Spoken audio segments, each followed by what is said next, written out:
Good morning and welcome to the Walter and Betsy Stern Conference Center here at Hudson Institute for today's event, The Future of Rural Telecommunications.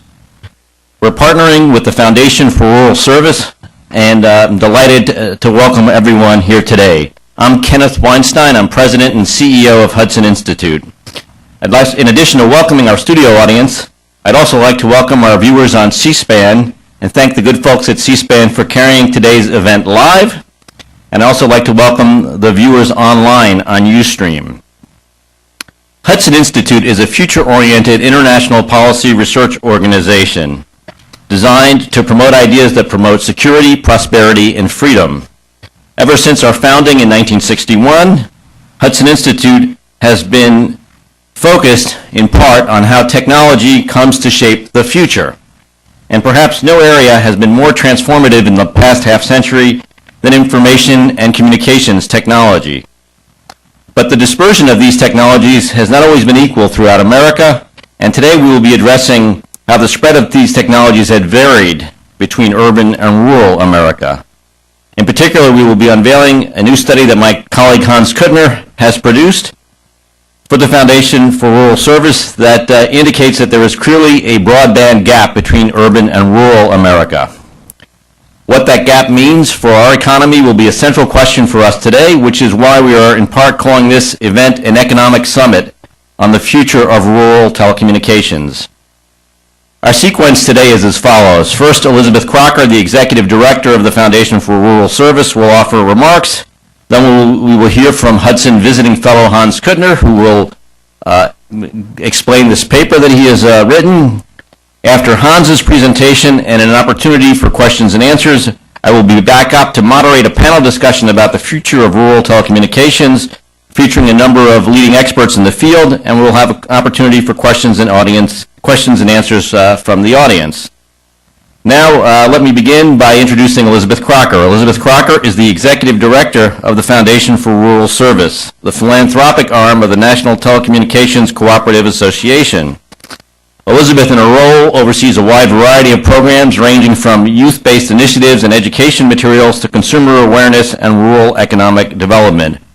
Prior to joining the Foundation for Rural Service, Elizabeth worked for Senator Joseph Lieberman, Secretary of Energy Bill Richardson, at the White House, as well as with the Wolf Trap Foundation. Ladies and gentlemen, please give a warm welcome to Elizabeth Crocker.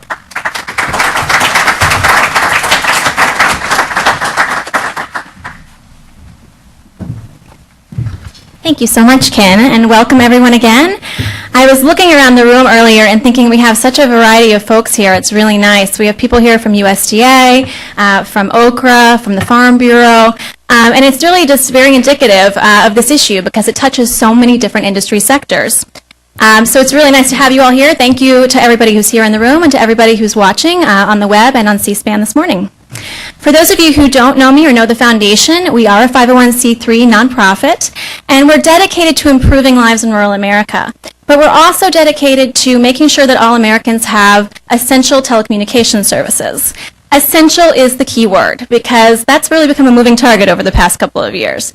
It's really changing very rapidly, and what people needed 5, 10, 15 years ago is not what they need today. And really, essential telecommunication service like broadband, it's become an absolutely crucial part of doing business in everyday life.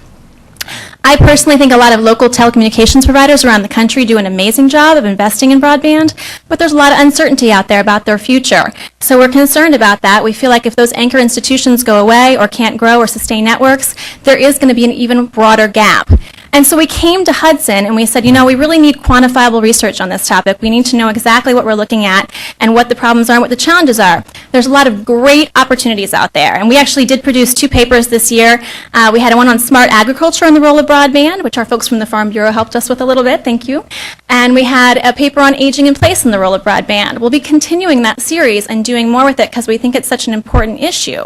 But really, there's so many opportunities for innovation and for new applications. We can't leave folks behind, and that's what it comes down to. There's this widening gap, and we need to make sure that we're identifying it and we're dealing with it. So we want to make sure we have the information that we need to do that.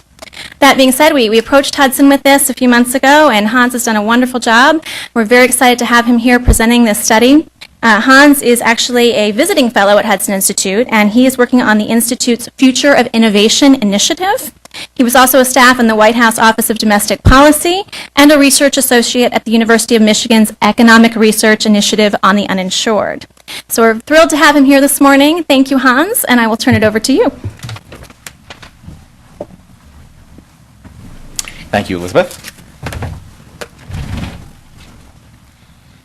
If you are joining us remotely, the paper, which is on your chair if you were here in the room, is available at Hudson's website, www.hudson.org/rural, and we'll be having questions and answers period, as well as discussion with a panel. And if you want to join in on that, you can do so via Twitter, hashtag #TelecomEconSummit, or via emails of questions, plural, at hudson.org, and we'll have a chance to let you be part of this. Thanks to a wonderful, abundant broadband service where you are. And if you don't have that service and can't take advantage of these options, perhaps maybe some things will come up in the course of this panel that will give you some idea about what you might have to look forward to. Well, an overview. Just to stop and focus on our historical moment, there was a time not that long ago when the primary telecommunication service in this country was voice telephone. You pick up a phone, you hear a dial tone, you dial a number. And that isn't true anymore. The minutes of telephone time are down, and internet connection is the dominant use.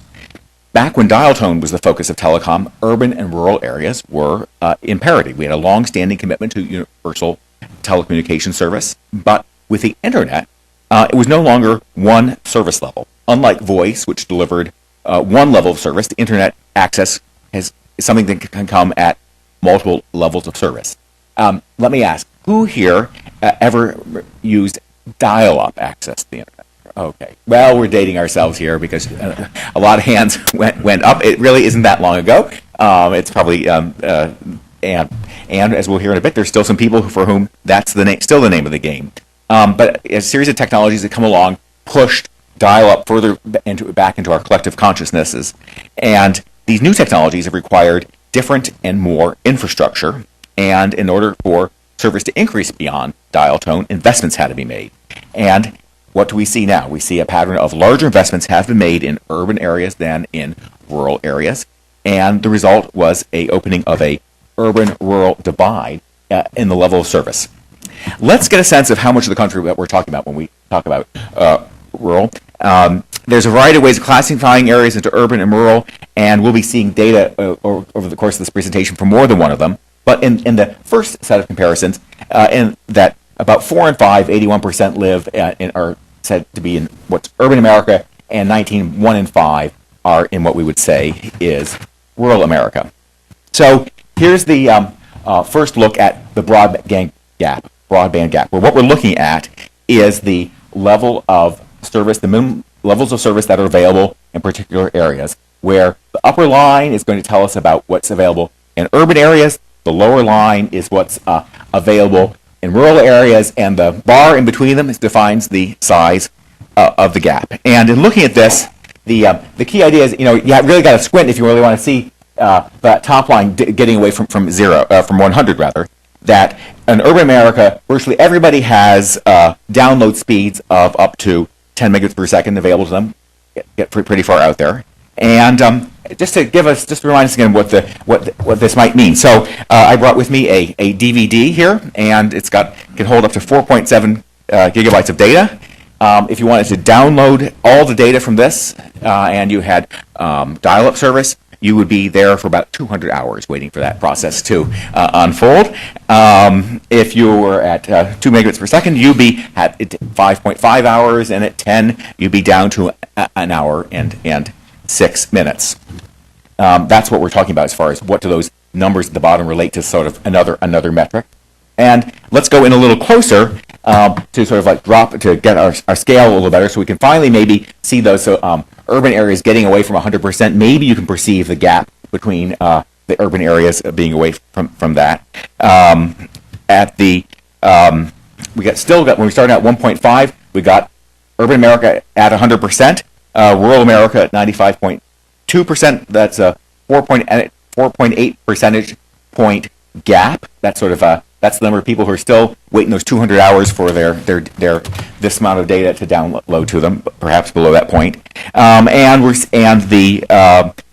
the time we get out to 10, we're at a point where the urban is only down to 98.7, and that bar at that point is 27.3 percentage point gap, so where the rural areas are at 71.4%, while the urban areas are much higher. And then beyond that, we actually start seeing some fall off in the urban areas. That's the broadband gap that we're focusing on today. Now, the key issue for understanding what's happening here, what's motivating this, is population density. Why? And that's why understanding this gap requires looking at the facts about population density. When we talk about economic measures, the unit of measure is dollars. And when we're talking about population density, the statistics are in terms of populations per square mile. And density matters because it's the cost per prescriber is the total costs divided by the number of people. And these total costs, the factors that contribute to this are how much fiber you have to run, how many post holes you have to dig, how long under conduit has to run. These are things that create it.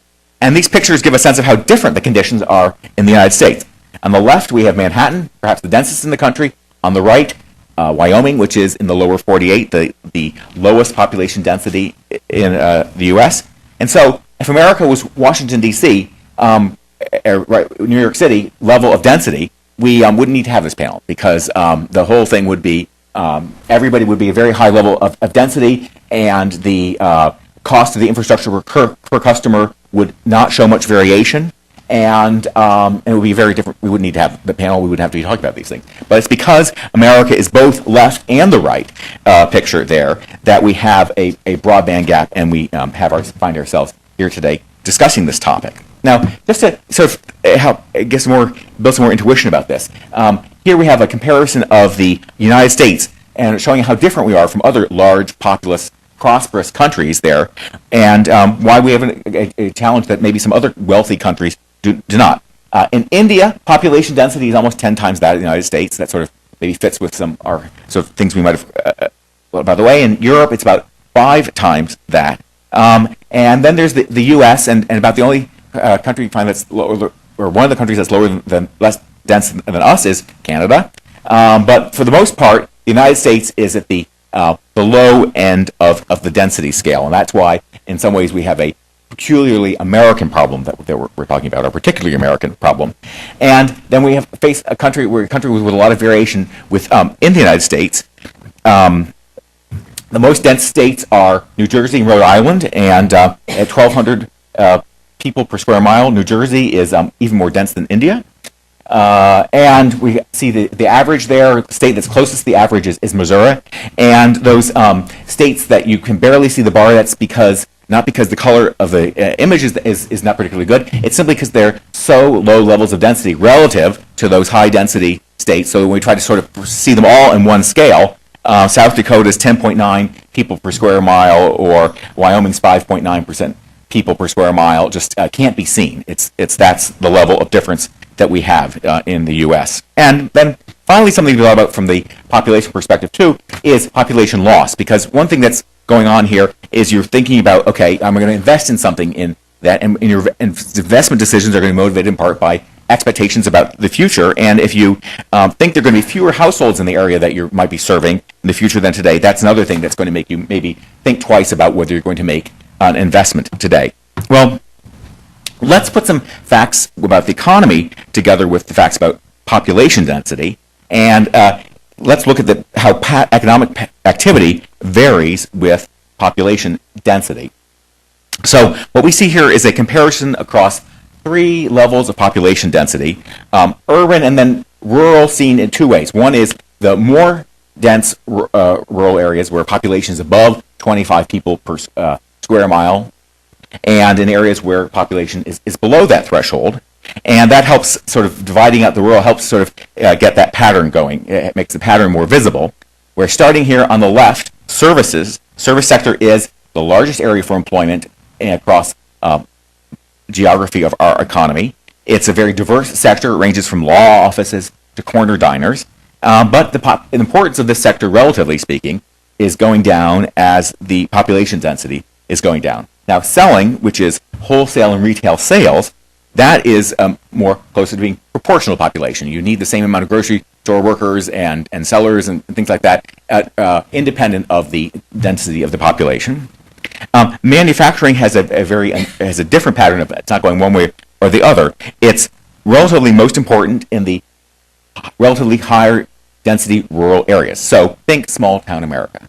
That is where manufacturing plays a relatively largest role in the local economy, and it's probably they're probably going to have a better chance of being in those places which are going to have in the rural areas which have relatively better broadband access. And then the further on the right is agriculture, fishing, and mining.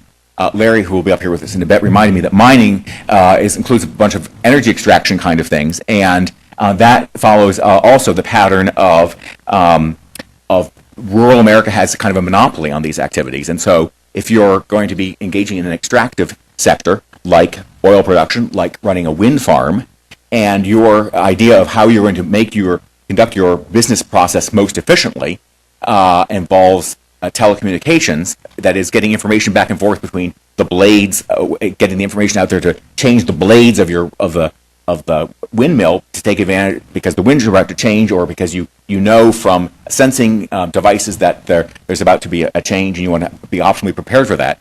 You require this kind of infrastructure, this kind of capacity, and that also falls. Even though the heading there is agriculture, it's all these kind of extractive industries, where the point is that as the lower the population density, the relatively more important this sector becomes, and in those sectors, the ability of the economy overall, which is the perspective we want to be taking here, to do better in these areas is wholly a function of the capabilities in rural America. And that's an important fact to think. Well, going on to thinking about the future economic impact on the national economy from the broadband gap, as we approach the question, we have to think about two issues here. One is the impact on the local economy from the broadband gap, and that is it's a cost to you oftentimes. It's if you can't use the social media or if you can't use the internet as a source of information, it's a cost to you, but not necessarily the cost to the national economy.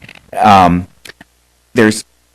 now if the national economy, when we think about what's going to be the impact of not having broadband access, of the broadband gap, it will reflect in part how mobile an activity is. So if the activity that we're thinking about, the economic activity, involves land cannot move.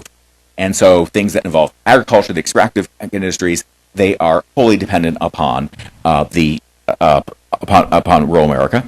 At the other end of mobility potential, there are things that don't exist yet. And so that's like a new plant or a new facility. And so if the new facility goes to one rural community rather than another, that is very definitely a cost to that rural community, but it's not necessarily a cost to the national economy, because from the perspective of the national economy, this activity is still taking place. It happens to be located in this place rather than that place.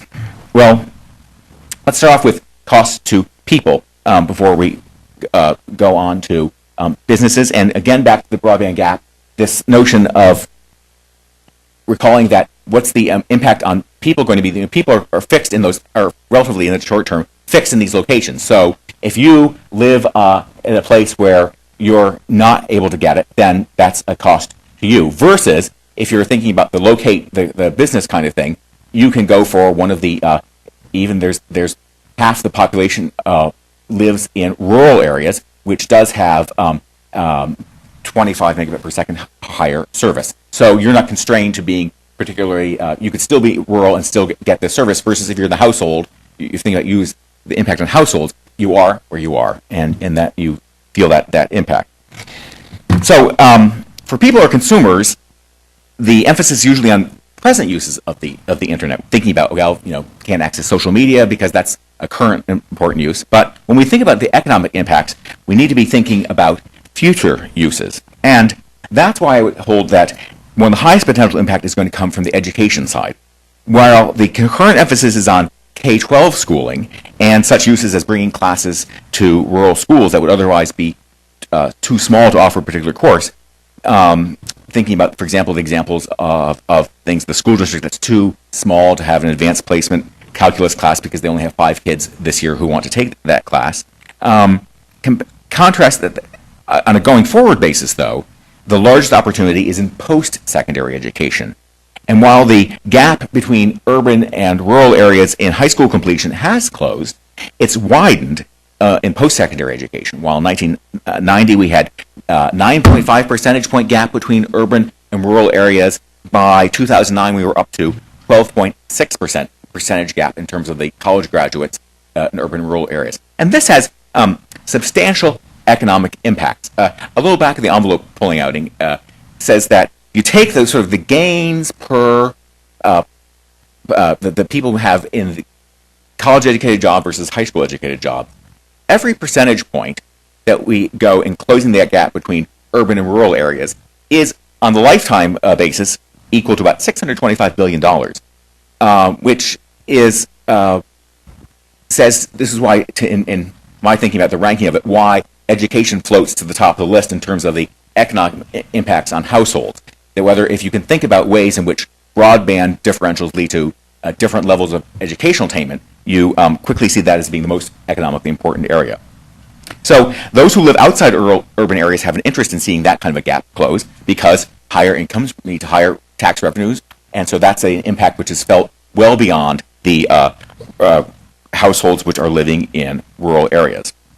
So internet-based instruction is going to have large effects on what higher education means in the future, and we've already seen the rise of education providers who are internet pure plays. They don't have traditional campuses. They offer degrees and certificate programs that can be completed oftentimes wholly online, and they're very important for non-traditional students. People maybe did some college but didn't complete it and now hope to finish, and who find themselves in jobs where advancement depends on their ability to get a credential. So that is the area where there perhaps is the largest potential for household level impacts. Health is on this list because the future offers so much more than the present. One reason services are a larger share of urban economies is that's because where healthcare delivery is concentrated. More robust broadband in rural areas increases the potential for market for healthcare providers based in urban areas to provide services. And then location, robust broadband is indispensable for telecommuting. And so the extent that there are areas outside the effective map of where you can be and effectively telecommute, those turn into losses which are felt at the level of the national economy. And then finally, broadband will determine in the future how well rural populations are able to take advantage of e-commerce and e-services. From the perspective of the national economy, the number of people in rural America who don't have robust broadband are not part of the market for e-commerce and e-services.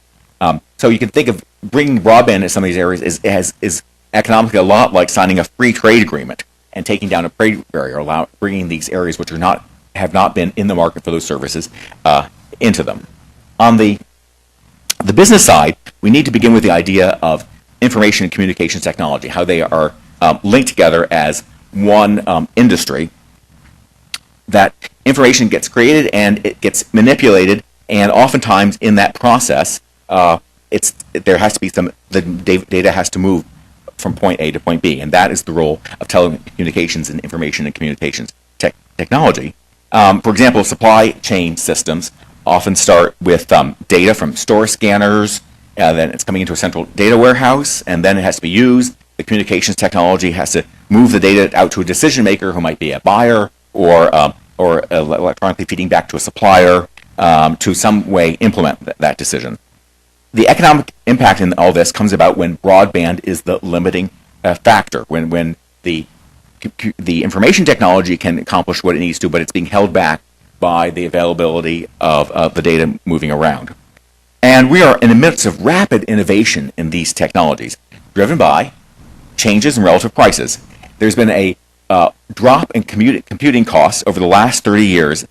Now the cost per calculation is 1/1000th of what it was at the beginning of that interval. And so we've got these changes in relative prices strongly influencing how the adoption of these technologies And we're coming to places where the availability of the telecommunications technology to get the data move around limits the effectiveness of that technology. And thinking about that, sort of that, how that relative price changes is so important for the economic consequences. I thought this way a way to get our minds around it. Thinking about sort of a logistics application. You've got a fleet of trucks, and you've got a clerk whose job it has been to dig in there every day to figure out, okay, here are the orders we have, and here's the trucks we have available, and to figure out which truck is going to do this, and make the assignments. Now, along comes, you could say, well, you could hire 10 clerks, and that way you could have, with these 10 people, you could take advantage of the order flow coming during the course of the day, and you could re-optimize all the time to saying, okay, we've now got these additional orders today we didn't know about, and we're going to do things a little differently because we've got these new orders in. Well, you'd never do that because the cost of hiring those 10 people is so great. But information technology has fundamentally changed that situation by saying, okay, we can, on a approaching real-time basis, update the decisions about where we're going to pick up, where we're going to deliver. We don't need to have these 10 people. And the limiting factor in like this can become not the cost of those people you would have had to hire, but rather the physical limitations of the telecommunications capability available to you. Going through some sectors, in the last century, productivity gains in agriculture have been part of the amazing story of the American economy, and it relates back to sources such as better seed and mechanization. Where are the future gains going to come from? And remember what we said earlier about the relative importance of this sector, the rural economy having a monopoly on the agriculture sector. Well, it's going to come from the evolution of agriculture into a cyber-physical system. And what does that mean? Well, I thought a tractor. Okay, a group at the University of Illinois has suggested this notion of what the future of the tractor is. The tractor will become a mobile geospatial data collection platform with the capacity to receive, use, sense, store, and transmit data as an integral part of its performance. That's the kind of thing. Now, what does that mean? That's going to be, okay, the amount of information that's going to go into each decision, with precision agriculture leading to a point where we're going to have decisions at the plant level as a tractor moves across the field by virtue of, okay, what is the sensor information flowing in, and how does that information flow? How does that tell us about where fertilizers or pesticides should be applied and at what rate? That's the kind of future that's out there that's possible, but it's going to be constrained at some level by the physical telecommunications capabilities in those areas. Manufacturing is on our list. Again, it requires thinking back to that point, that distinction about the areas, the haves and the haves not. If you're a large multi-location firm, you can solve this problem of rural constraints by saying, okay, we won't do it here, but we'll go to a place that does have this available. But if you're a one-location firm, you're stuck because you are where you are, and you're not likely to change. Greg has a lot of experience with those kind of things, especially those small town manufacturing firms, and we have him talk to him more about that. Then services. Rural America is proving to be a middle shore for the IT community, where we're familiar, a field that's long been dominated by offshoring, of turning to information technology companies, which might be in India or Russia, because they can get their fundamental input in this, labor, at a lower cost than can be had in America. There is a rise now of smaller companies in the U.S. that offer the following value proposition. We're going to cost you more than it would to get this IT project outsourced to India or to Russia, but we're going to cost you less. It's going to cost you less than it would be if you use the kind of people you would be hiring if you were in downtown Chicago and paying those rates. They are firms are relying on underutilized human capital, where their strategy is we can find people in rural America who have human capital beyond what the local labor market can find for them, and we're going to focus not on credentials but aptitude. We're going to invest in these people and put them to work as IT developers. And the notion is that we might lose some of them if they get to be good. They might think of the idea that rather than being in Macon, Missouri, where one of the companies in the paper that's discussed is located, I'm going to leave Macon 2 hours away from St. Louis and move to St. Louis and take a job there. But they've got enough people who've got enough commitment that because of the matrix of family connections and other connections they have to the small town in Missouri, that they're going to stay there. And that is going to give them the access to a niche where they can tough it out in between the large IT company and the offshore thing. This sort of this middle rural America as a middle shore, and the potential for this though is going to be constrained by the availability of the telecommunications infrastructure in those communities to pull that kind of a business strategy off. And then the health sector. Telemedicine offers both more convenience for patients. In the paper, there's the example of Oklahoma, where a particular hospital is offering radiology services. What was the second best for the patients in those hospitals if they couldn't have the telemedicine application there would be drives of 30 to 54 miles. And for even less available services such as psych consults, if the hospitals that were offering the telemedicine psych consults, what would the second best be? It would be to drive either 60 or 116 miles. And health IT is a important and growing sector driven by the capabilities that urban hospitals have and demand.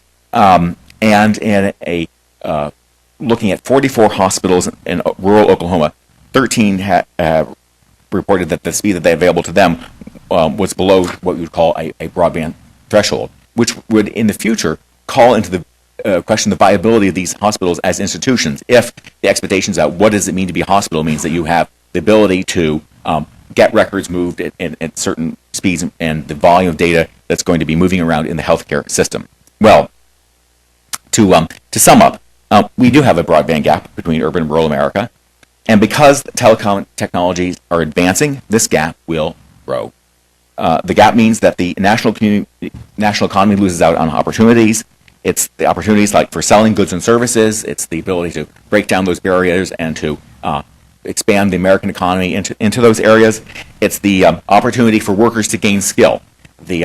Through growing up education opportunities that are going to be involving not physical classrooms but virtual classrooms, and then missing out then on the opportunities for processes to become more efficient. Some of these which are inherently rural and will always be rural. With that, I'll conclude, and we'll move on to our questions and answers and about the paper or any things here before we move on to our panel. Submitting questions, we've got an opportunity for doing that via Twitter and also via email to questions@hudson.org.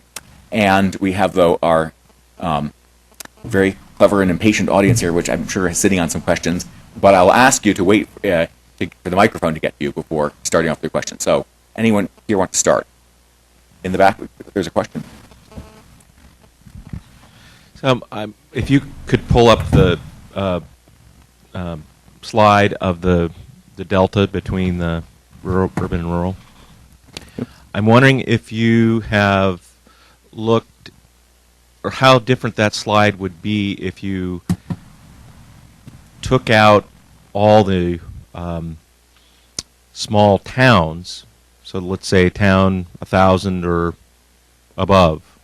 Are enough of those towns, if you included them in there, separated that out from, say, rural residences, would that chart change dramatically or not at all? And so the question is, are the small towns actually getting more broadband than this chart implies, or not? Does that make sense? The taxonomy here for, what's urban and what's rural, to get into the weeds on this, in this particular presentation, comes from the NTIA approach to the National Broadband Map. This is their data.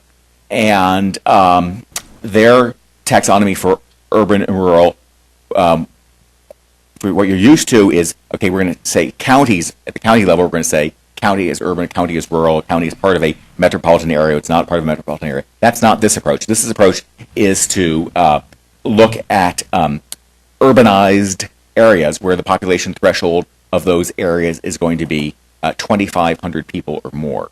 So if you're in one of those areas, so you could be in a county which is classified as rural if you're doing this as part, because it's not part of a metropolitan area, but it's the classified as rural, but yet there's a town of 3,000, 4,000, 5,000 people in it.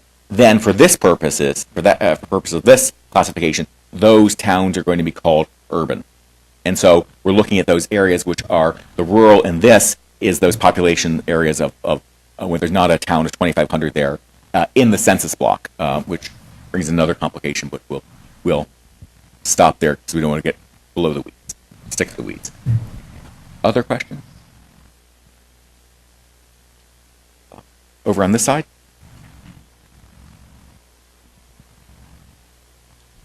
Good morning, and thank you to the Foundation and to the Hudson Institute. I'm Robert Mahaffey with the Rural School and Community Trust and president of the organizations concerned about rural education.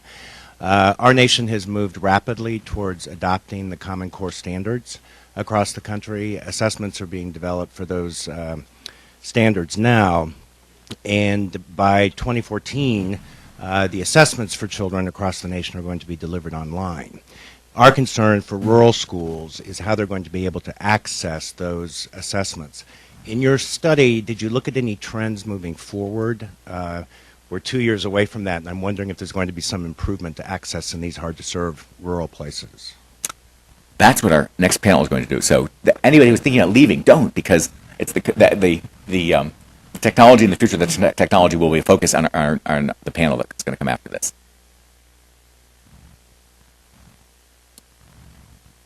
Any other questions or thoughts from our audience here about anything in this?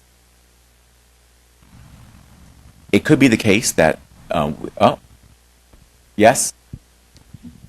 I have a question about whether we're facing a potential technology jump. I know in some very rural areas that don't have broadband yet, they're able to access, households are able to get online using a router and 3G. Is there a potential that for last mile broadband projects in very rural areas, that won't be necessary because of expanding 3G technology? Technology changed. That I know is a topic our next panel is going has among their dust up points. They want to dust up about that. So it could be, but again, that's what the panel will give us the definitive answers about. And well, there is no reason why we cannot keep the world from getting to our panel. Let me now turn the podium back to Kenneth Weinstein, and he will then be coming up with the panel, and he will introduce them to you.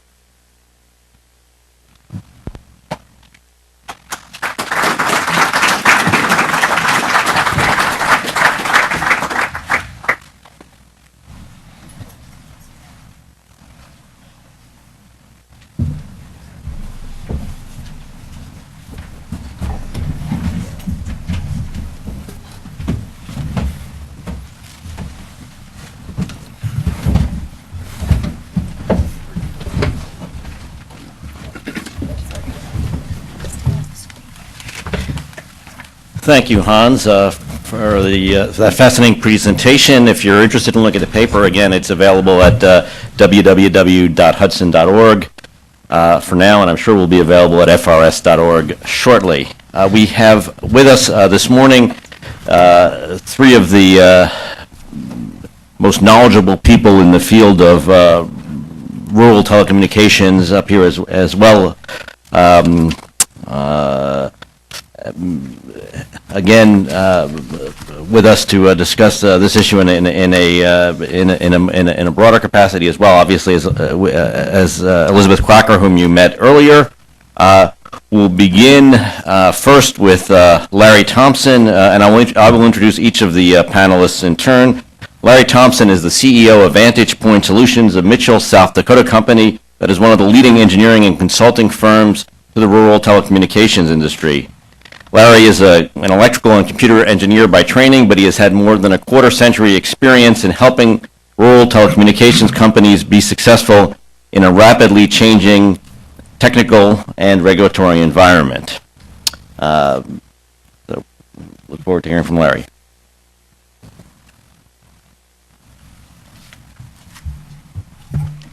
Thank you, Kenneth.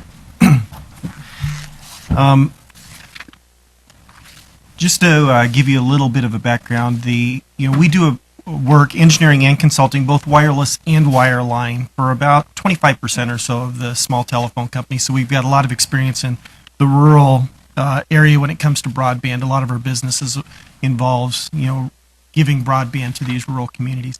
About a year ago, I was in Omaha where my parents live, and we were videotaping them to better understand what it was like when they were growing up. They're in their mid-70s, and we were talking about what it was like, before plumbing and phones and electricity. They had to go out to an outhouse. My two daughters, Lindsay and Kelsey, were 13 and 14 at the time. They were sitting and listening in amazement about what the world was like when their grandparents were growing up. And it got me thinking after that is 25 years from now, they may be interviewing me. And their kids may be listening to my experiences growing up and wondering, what is it that they're going to find fascinating or unusual about the way it was when I was young? And I have to believe it's going to be things like the fact that, we weren't totally connected from a digital perspective, growing up. We were connected in my youth when it came to plumbing and phones and things like that, but we weren't connected in the sense that they're going to be connected to the global internet and have instant access to communication. When I was young, we thought having a 20-year-old set of encyclopedias was a great source of information. They're not going to feel the same way. When I was in college, communication was slow. My main source of communicating with my parents was, sending a letter. And so they oftentimes didn't even know what I was doing in college till a week or two after the event, which sometimes worked out to my advantage. But the reality is today, my grandparents and my daughters can see in almost real time, participate in their lives via the videos and photos that my wife is updating her Facebook page with almost continuously. The way we communicate today is dramatically different. And because of the fact that we're also immersed in this cultural change, I think we forget how quickly it's happened. Facebook was only invented 8 years ago. And today they say they've got 1 billion active users. YouTube was 7 years ago. And they have 72 hours of video that's being uploaded to YouTube now every minute of every day. 6 years ago is when Twitter was released, and I'm sure you saw the press releases about there was 10.3 million tweets just during the presidential election alone. A lot of these things have shaped how we communicate and our culture in a lot of ways. But today, to be an effective communicator, there's two things that really have to be true. One, it has to be immediate. We can't tolerate the delays that we did in the past. And it's got to have rich content. Photos and videos are becoming the norm anymore, regardless if it's between a student and a professor, if it's between a retailer and a purchaser of the products, a studio and their audience, or whoever it might be. So what do I mean by when we talk about broadband? And everybody's definition is a little bit different. From my perspective, it's just an always-on, high-capacity connection. And I've heard all of the politicians and attorneys argue about, what should be the minimum broadband standards and things like that. I'm not going to get into that debate, but the reality is, from my perspective, as an engineer, that no matter what threshold you set, tomorrow it's going to be too slow. And if you're going to design your networks around today's standards, or even the standards in the near term, you're going to end up redesigning your networks time and time again, which may be good for an engineering firm, but it's not good from a public policy perspective. If you think about it, not long ago, we thought, ISDN, was lots of speed at 128K. I remember during the dial-up modem days, and Hans asked who remembered those days, I would usually assume that for downloading 1 meg, I would assume as a rule of thumb it's going to take 20 minutes. Just recently I updated my iPad to iOS 6, which was over 700 meg. I calculated that on dial-up, that would have taken over 10 days to update my iPad. The OECD has through their sampling, says the average speed in the U.S. now, advertised speed, is over 27 meg download. although obviously that's heavily dominated by the urban areas. But what we're talking about today is, the urban and rural divide. So broadband, I believe, is both the problem and the solution. It's the solution in the sense that, it really is what will eliminate these urban and rural divides and give everybody the opportunity. I've lived in both Los Angeles and I've lived in Storeless, South Dakota. I just looked last night from the hotel room at census.gov. Storeless population in 2010 was 6. That's rural. There was a few more people when I lived there a few years ago, but and I believe that living in both extremes, that the rural people need more broadband more than the urban people do. It's because they don't have access to the schools or the hospitals or the retailers like the urban people have readily access to. Second, the problem, broadband being the problem is not so much from a technology perspective, because it's not that hard to engineer these broadband networks. I looked a little while ago, and we've at Vantage Point engineered about $1.5 billion worth of broadband networks over the last 4 or 5 years. Engineering them is not that difficult. Even implementing them is not that difficult. The difficulty becomes in paying for them, because especially in these rural areas that Hans was talking about, it is expensive.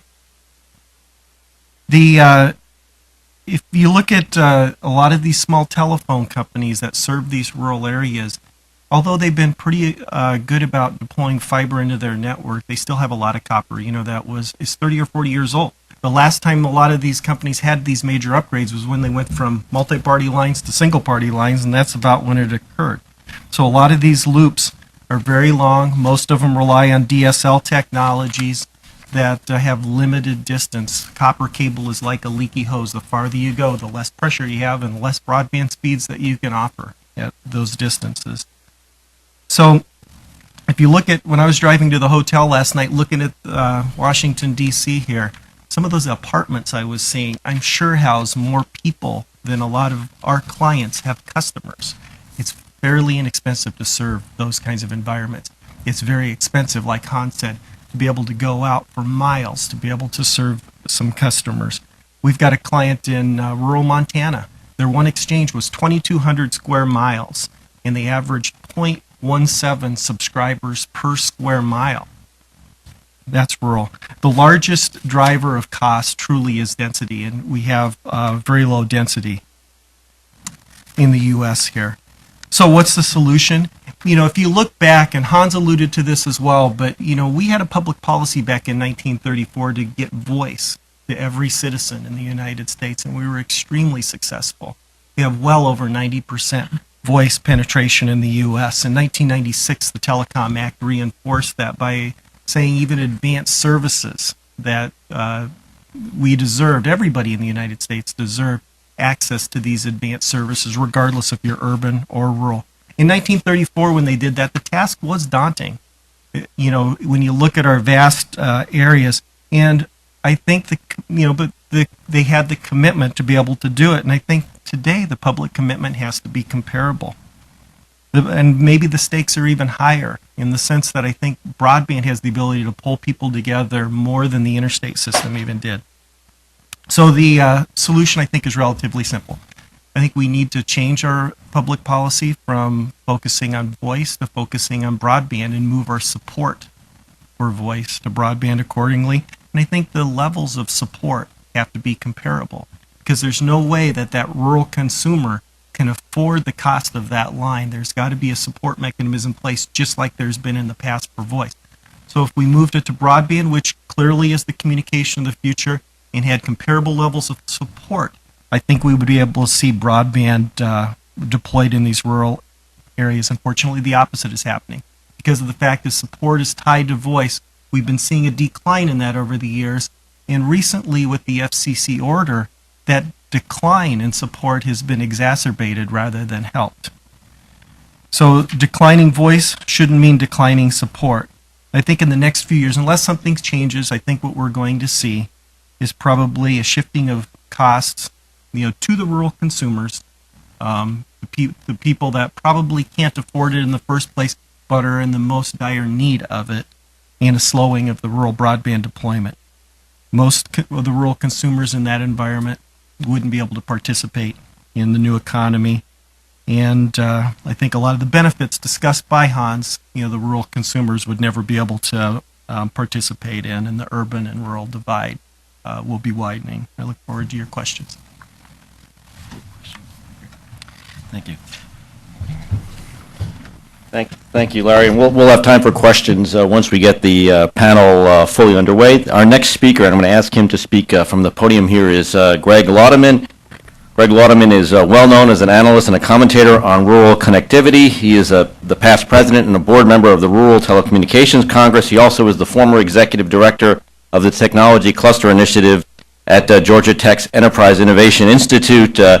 Greg has had a long and distinguished career in telecommunications, working for major corporations such as Bell South and MCI, and also in small businesses and as an entrepreneur. And he has some firsthand insights on the nexus between telecommunications and entrepreneurship, and into the range of enterprises that make economies grow.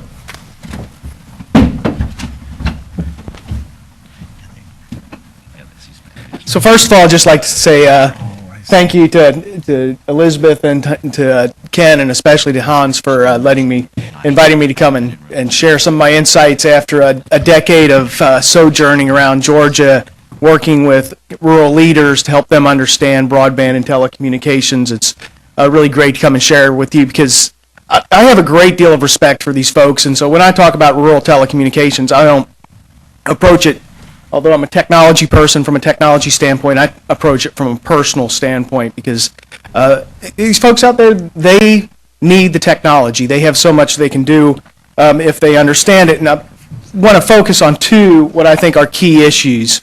One is the learning challenge, and there's a lot of work these days on workforce development, digital literacy, etc. Very important. But what I saw in my work is that oftentimes a lot of the leaders, the folks that are in charge of the resources, the ones that are making the decisions about strategy, and again, with all due respect, really don't understand the implications of this technology, how to build it into their businesses, their organizations in order to be more effective. And then the other issue that goes right along with this and the opportunity is the rural-urban interchange. And I think this is something that gets missed. In the past, we've often seen a lot of situations where it's kind of a zero-sum game in economic development. I win, you lose, and particularly between rural and urban, that it was either money flowing to the rural areas for economic development or to the metro areas for economic development, and always kind of a struggle. And I think broadband creates a situation that's really important where we have these opportunities for complementary connections between urban and rural and a knowledge interchange. And I'll hit on that in a second as I run through my comments real quick. So the first thing I think is really important to understand is, yes, this technology is absolutely essential. Rural areas that do not have it are either going to be left to kind of these preserves of come here and totally get away and disconnect and never have to read an email, or they're just going to be left out of the economy. So it is absolutely essential. But just because you have it doesn't mean miracles happen.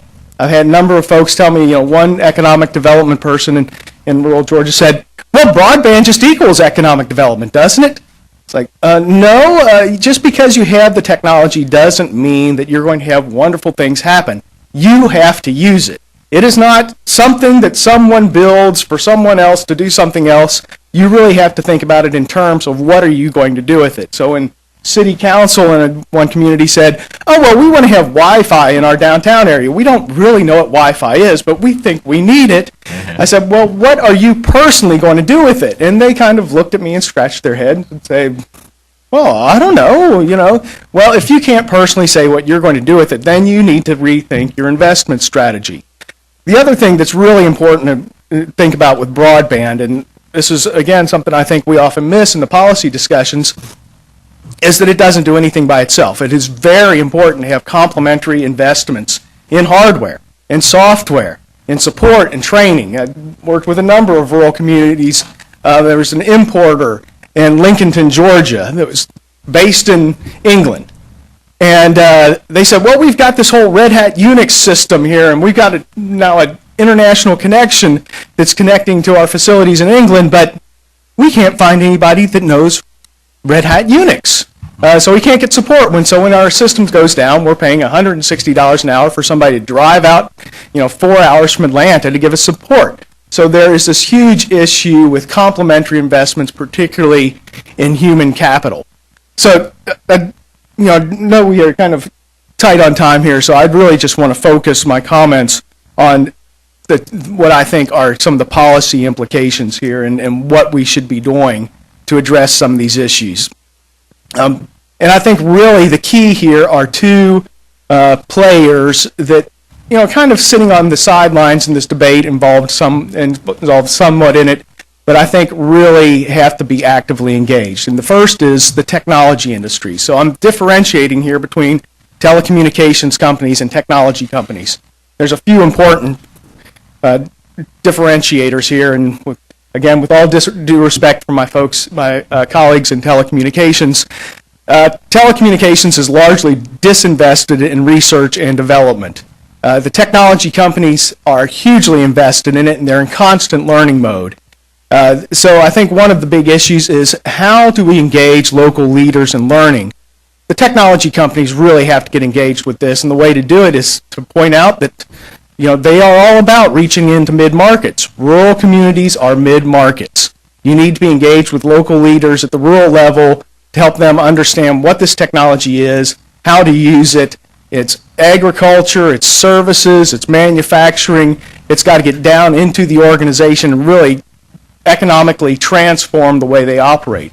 So the second set of stakeholders, and again, that I have a great deal of respect for, but have been under the gun, and that's higher education. Personally, I was just laid off from Georgia Tech a month ago because Georgia Tech's budget had been cut, and cut.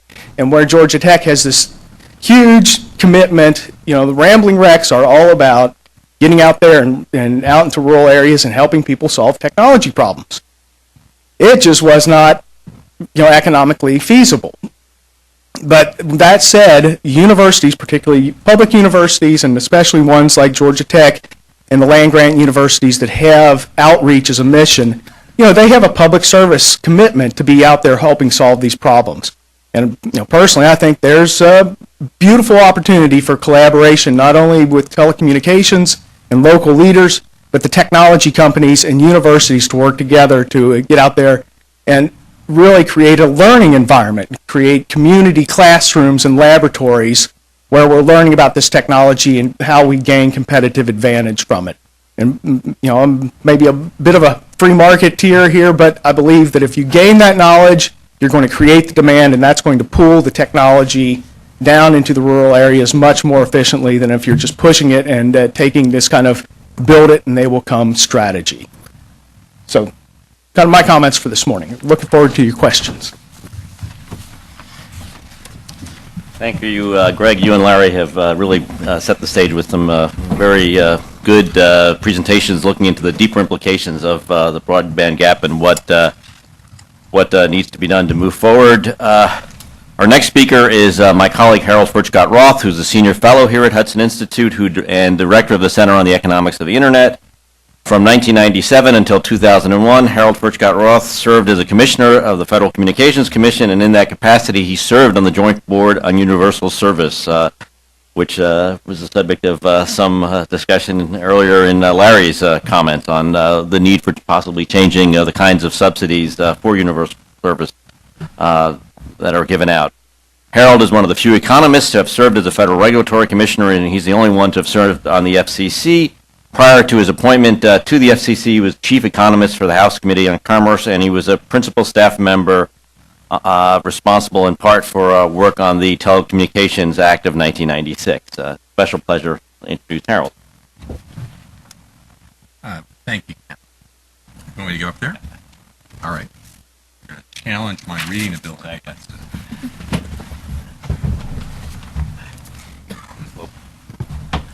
You also may need to raise the mic.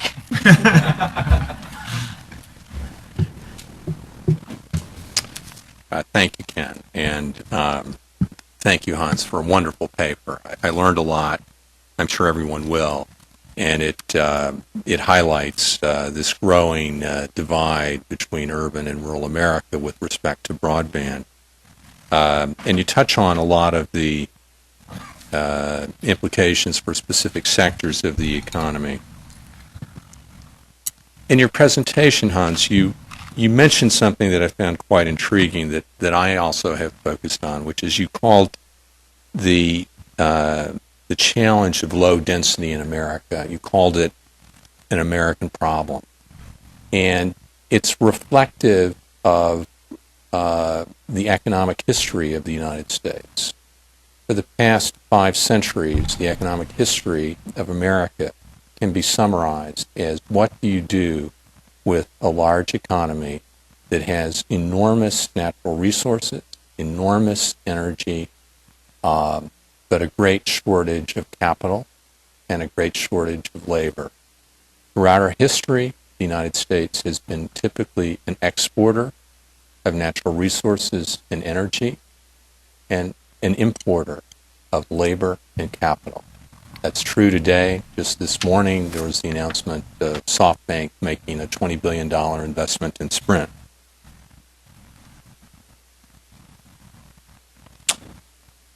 In your presentation and in Larry's comment, there was a discussion of the high cost that's associated with low density. I want to focus my comments in the following area. Is the lack or the slow pace of broadband deployment in rural America a result of natural economic consequences, that the costs are just too high to support the deployment?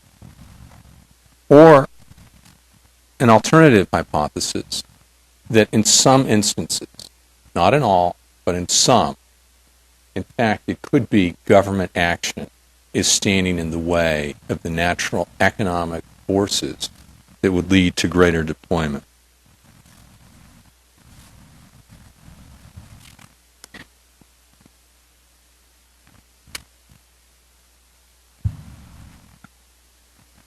The description I made of an economy with enormous natural resources, enormous energy, scarcity of capital and labor,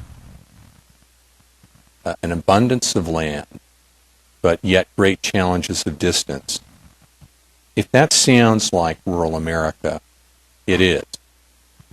The economic history of the United States over the past 5 centuries has been very much similar to the economics of rural America today.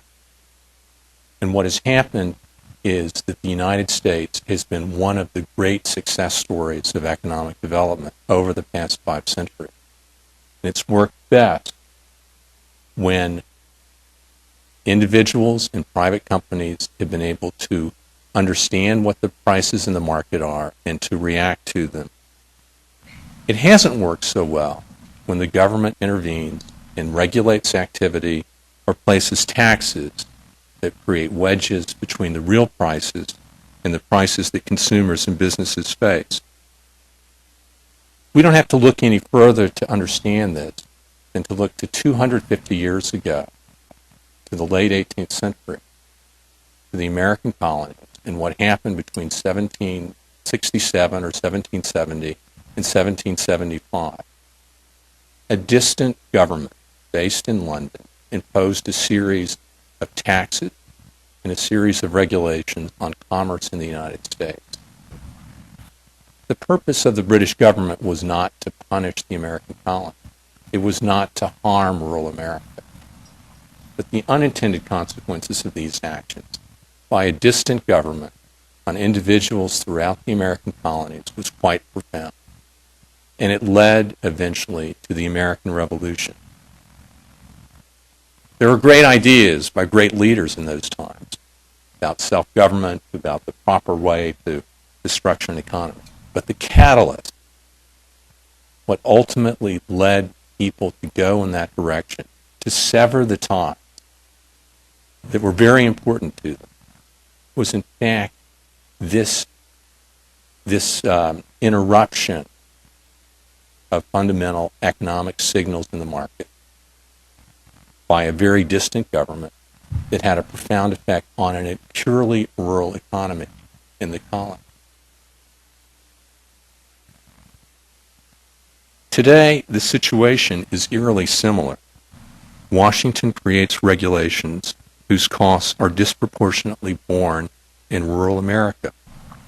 Fuel economy standards are little burden in urban America. They are a substantial burden in rural America, where people have to drive great distances. Higher energy costs created by new energy policy for green energy and other purposes are disproportionately felt in rural America, both because energy resources are developed in rural America, they employ rural America, but the higher costs are disproportionately borne in rural America because rural America disproportionately consumes energy. Urban America does not. Land use policies that limit the development of private land have little effect in urban America, where very few people own land. They have a profound effect in rural America. Healthcare and educational policies that consolidate decisions about healthcare and education in Washington have a disproportionate effect on rural America. Large institutions, large educational institutions, and large healthcare institutions can more easily deal with Washington than can small providers scattered across rural America. Simply stated, when the government erodes property and contract rights, when the government decides to make decisions in Washington, all Americans suffer. But it is paradoxically those Americans on the frontier, living in rural America, living in small towns distant from the metropolises, who depend the most on the clear and efficient working of property and contract rights, and who suffer the most when those rights are eroded. That truism is no different today. The effect of regulation on rural areas in America is not necessarily or even likely a conscious policy of the federal government. I'm not suggesting there is a policy to harm rural America coming out of Washington. I think the exact opposite. But the unintended consequences of regulation in telecommunications have the precise effect of harming rural America by creating enormous uncertainty about what prices are, creating enormous uncertainty about how to make investments for the future. Larry alluded to it in his description of the Telecommunications Act of 1996. I would encourage everyone to go back and read Section 254 and to compare that with what is going on in telecommunications regulation in America today. It's impossible to see any hint of our current structure of regulation for rural America if you go look at what the statute actually said. And what we've also seen in the past year is the FCC regulate for the first time in decades. For the first time in decades, exchange access services have price regulation out of Washington. That's not the direction the FCC has headed in the past couple of decades, with less and less price regulation, much less a price regulation of zero. It's quite astounding. These rules that the Commission came up with, probably no less than the extraordinarily intelligent people running the British government 250 years ago, were not intended to create harm. And they probably were widely applauded in London 250 years ago, much as the decisions of the FCC are applauded here in Washington today. But there are people distant, whether in rural America today or in the colonies 250 years ago, who look at these rules and they scratch their heads and they say, why? Why are we doing this? And so I think that's the next step, the next question to be answered from Hans's paper. Hans has described this broadband divide between urban and rural America. How did we get here? And how do we go forward? What's the next step? And I hope some people will listen to what some people in rural America might have to say to answer that question. Thank you very much. Thank you, Harold, for those characteristically insightful and thought-provoking remarks. Our last speaker this morning is Elizabeth Crocker, whom you met earlier, who is the Executive Director of the Foundation for Rural Service. All right, well, Harold's a tough act to follow, but I'm going to do what I do best, and I'm going to talk about our people a little bit. We've alluded to it throughout the morning, and I know we don't have a ton of time. I want to open up to a lot of questions and a lot of discussion here with the panelists, but I just want to talk briefly about some of our people and some of the struggles they go through and some of the opportunities that are there that I hope that we can take advantage of. It's Breast Cancer Awareness Month. I don't know if you all realize that with the explosion of pink around the town, but I have my pin on. And one of the reasons I wanted to wear it this morning is I've talked to 3 women recently in rural America who have to drive 4 to 5 hours. I think one of you was talking about the data earlier, and you said maybe 50 or 60 miles or 100 miles. I've talked to several women who are driving 4 and 5 hours to see a specialist, and even then it's not always a specialist because they live in a rural area. So, going back to these industry sectors, telemedicine is just huge, and as I believe Larry said, I think it's more important for people in rural America than for almost anyone because they don't have that immediate access that we would have in an urban area. And honestly, coming back to this greater economic picture, which is why we brought Hans into this in Hudson, healthier people make healthier communities. That's better for the economy as a whole. So that's one area we want to talk about. Education. We have a lot of folks here in the audience, which is really nice, from the education sector, talking about distance learning and increasing curriculum in rural communities. FRS actually gave a grant to a school, Dahlgren Elementary, that really and truly had computers that were from 1985 in their schools. We're talking about, Rob mentioned the standardized tests and everything coming up online. How are we going to do that if those schools don't have the same technology, the same equipment, the same capabilities that schools in urban areas do? How do they compete? That affects the economy as a whole. A more educated workforce makes for a stronger economy. Same coming into agriculture, and again, the Farm Bureau folks are here, which is great, and USDA.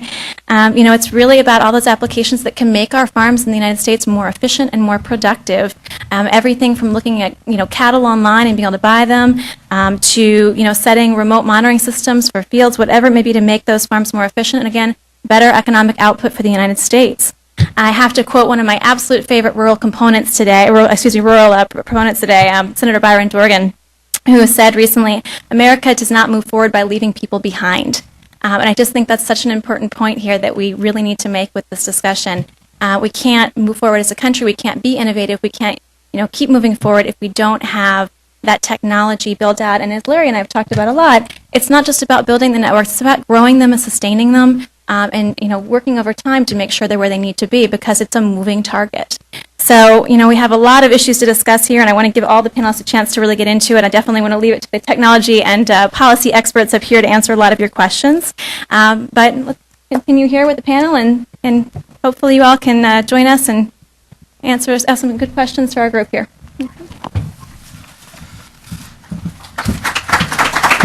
And the key assumption is essentially that most of the projects that are financially viable have already been built. Do you think this is a reasonable assumption? What would have to happen to lead to a scenario in which there is additional investment and the urban-rural gap narrows? Who wants to take a crack at it? I'll start. Okay,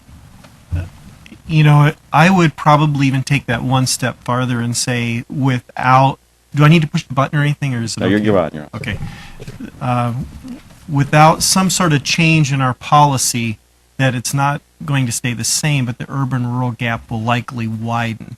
Even though the networks that are economically viable may have already been built, the reality is they need to continue to be maintained and upgraded. Broadband's a moving target, as I mentioned earlier. The networks have to continue to be upgraded with time, and so none of these rural networks that we deal with, other than maybe these small villages, are economically viable to build. Once you get outside of these communities in the rural area, it's difficult, if not impossible in most instances, to make them economically viable. The only reason they're are being built and they are viable is because of the fact that there has been some sort of support, and that's based on what Harold and myself have said earlier. We had a public policy that allowed some support to be given to these areas so that those rural customers could afford voice and hopefully in the future could afford broadband. And I unfortunately think that the answer is yes, that the gap will increase, particularly as technology moves forward. But my feeling about what's going to make the difference is essentially leadership. And I hit on just a couple of examples because I think it's where they combine that's important. So if you take electronic health records, I did a lot of work in that area, working with rural doctors around this. And often they were like, why am I adopting this? Why am I being pushed to do this? It's just pain in the neck. It gets in the way of dealing with my patients. And really the reason isn't that it's going to just make you more efficient. It's going to help transform healthcare from a disease-oriented modality to a wellness-oriented modality.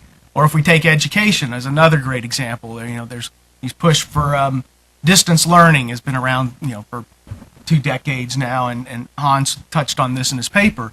Hey, yeah, this can make us much more efficient so the kids in rural areas can get access to advanced placement courses. But then you look at things like flipping the classroom, a totally different way of doing education. And front page article in the Washington Post this morning about using this Teach for One approach, where you can educate 200 kids at the same time in a highly customized, flexible manner. So the challenge isn't just to get the technology out there; it's to rethink the way organizations work. And just to continue this example of education and healthcare together. A lot of the learning there is not education over here and healthcare over here. It's having educators and physicians collaborating and learning from and with each other, because moving from a disease-oriented modality to a wellness-oriented modality, and then moving from kind of the standardized curriculum to a much more custom, open curriculum, they're very similar changes. And you can look at the same thing in public safety. It's been happening in manufacturing. It's been happening in the service sector. And so I think the challenge is a leadership challenge, and getting leaders to really think together about how they use the technology and using that as a way to drive investment where it really needs to occur. Yeah, I would agree. It's hard to look at the future and see the gap shrinking, but you never know. If you looked 10 or 15 years ago and asked whether there was a gap between urban and rural America in telecommunications services, there really wasn't that much of a gap 15 years ago. One of the differences with broadband also is the asymmetry of information flow. With telecommunication, with voice, it's pretty much balanced, if you will, but with data, it's very concentrated. The flows tend to go from a few areas and distributed worldwide in a lot of one-way traffic, and that creates unique problems and also opportunities in rural areas. Just echoing, a little bit what Harold said. One of the things that I think is frustrating for me actually is that I see so many of our rural telecommunications providers, and they're being really innovative, and they're doing really interesting things. And the challenge is, if they don't have that funding, if they don't have stimulus to move forward, that could all change, and it could broaden. It doesn't have to. And so I think that it's an interesting thing for us to talk a little bit more about, maybe with more questions, because there's a lot there to discuss in terms of what could be done to make this better situation. Let me mention one other thing, Ken, is that just to kind of give you an order of magnitude, when you're constructing these smaller communities or a city, you can oftentimes do that for $3,000 to $5,000 per location. Sometimes these locations might have multiple people living there, but $3,000 to $5,000. When you get in these rural areas, it's not uncommon for that to be $10,000 to $20,000, and sometimes even more. Like that Montana area would even be more than that I mentioned earlier. But when you look at the economies where you're comparing a $3,000 or $5,000 location to a $15,000 or $20,000 location, it's pretty easy to see there's no way you can economically do that strictly from end user revenues alone. And that's really where the challenge comes, is how do you deploy in regions like that? Okay, let me throw it out to the audience for questions, and please identify yourself and state your affiliation if you have one. Yeah, hi. My name is Ted Gotch. I'm a reporter with Telecommunications Reports. Obviously, the FCC, as you all know, just last year, almost exactly a year ago, approved what they call comprehensive changes to universal service and the intercarrier compensation system after spending months holding stakeholder workshops, going out, I think, to Nebraska, where they had a session out there. Supposedly meeting with stakeholders who obviously this was going to affect, supposedly representatives of rural America, telcos from rural America, and other folks who obviously live there and are affected by the policies there. And then they went and they made changes to the system. Focused on broadband supposedly going forward, et cetera, et cetera. You know all that. But so I guess it sounds like there's a lot of folks up there who are not very satisfied with what was done. Haven't really heard, though, any discussion of concrete things except for it's not enough. And guess I just wanted to be specific, if any of you could be more specific about what you didn't like about that, what needs to be changed. I mean, I know certain rural carriers have expressed been upset with some of the reimbursement going forward, CapEx and OpEx, and that they're going to lose and that they're not going to be able to get, to operate going forward. But that's been a handful, of folks, and just wanted to hear what your solutions are or what the FCC should have done that they didn't do. Okay, I'll take a first stab at that, but I don't think we have enough time left in. I was at the Nebraska event as well. I've been to the FCC and talked to them about some of the issues. There is a lot of issues. I would say one big issue is the fact that we're still locked in our legacy world. Now, I'm a big proponent of change. Our system is broken and we need change. There's no doubt about that. I'm not one saying that don't touch the system. It clearly needs change. It just didn't need that kind of change.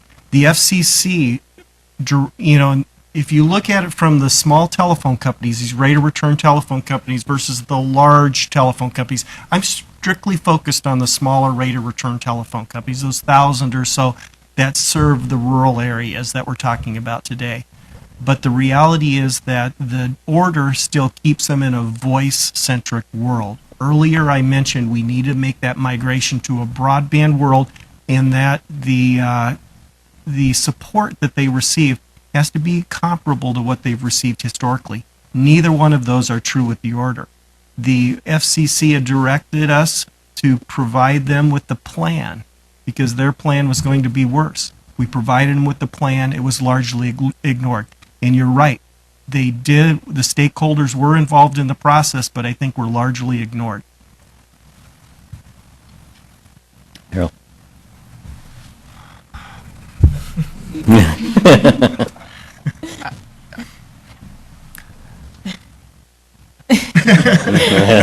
I'm letting Harold take this one. It's hard to know where to begin, and it'll be hard once they get started to know where to end. I think you ought to begin with the statute, and there are remarkably few references to the statute in the order that came out last year. You mentioned that they talked to a lot of people. Yeah, they talked to a lot of people. There are a lot of comments in there. And they talked to a lot of people not in rural America as well, which is fine. That's exactly what the commission should do. It's very difficult to see the statute in that order. And then secondly, on intercarrier compensation, this is regulation at its worst. I mean, why do we need to go in the direction of price regulation? That's the exact opposite direction that the commission has been headed in for decades. So I'm mystified by how the commission came up with its results. But it's difficult from the outside looking in. There's a lot of information they have that certainly I don't have or anyone here has, and a lot of pressures. But it's very difficult to understand how the commission needed to come up with an extraordinarily complicated set of rules that have created massive uncertainty. And to the extent there's certainty, it's certainty that the rules of economics, that price signal, don't exist. It's flat out, it's a terrible rule, or set of rules, pages, hundreds of pages, that they came up with. I should have stopped earlier. I'll just say that I think there's a huge need for innovation in rural areas because the needs are different, and the set of rules that are out there, as Harold points out, they are huge barriers to innovation. Let me just mention also, as far as the order goes, not only did it accelerate that decline in support that I mentioned earlier, so that the amount of money available to be able to build these broadband networks in the rural area is going down, and now at a faster rate. The other thing that I think is almost equally significant is the fact that the order induced a significant amount of uncertainty, in the sense that this regression analysis that they have implemented now, you never know if you're going to be hitting a cap that's going to severely limit your support or not. And people are afraid to invest just for fear that you're going to hit this cap. Once you hit that cap, the punishment doesn't fit the crime. The fact that you get cut so severely in your support levels, even if you just go over it by a small amount, and the regression analysis is unduly complicated. Just by changing some exchange boundaries in South Dakota, there were some companies in Arizona that their support changed by a couple $100 per customer per year. Also, the regression analysis changes by the quarter or the year. There's no certainty that whatever regression analysis the Commission is working on today is the regression analysis that will be in place a year from now or 5 years from now. Look, when telephone companies are having to hire armies of economists to help them with regression analysis, there's something wrong in America. There's something very wrong when you come up with rules that require you to hire economists to figure out what regression analysis the Commission is going to run. And they're going to change it years from now. Is this a way to run a government? I don't think so. Keeps the economists off the street.